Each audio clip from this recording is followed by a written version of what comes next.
ni Taiwan's Vice President William Lai na anumang military aksyon ng China bilang pagtugon sa kanyang stopover sa Estados Unidos ay pagtatangkang panghihimasok sa nalalapit na presidential election sa Taiwan.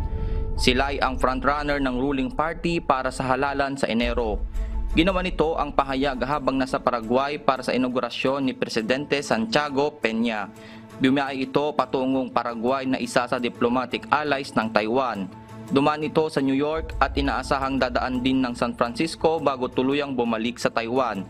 Ayon kay Lai, routine ang ganitong stopovers at hindi dapat gawing excuse ng China upang sindakin ang Taiwan. Batay sa Taiwanese officials, posibleng maglunsad ng military drills ang China ngayong linggo.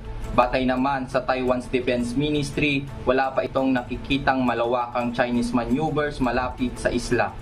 Luis Marsan, UNTV News and Rescue. Diyos ang aming sandigan, serbisyo publiko ang aming pinahalagahan.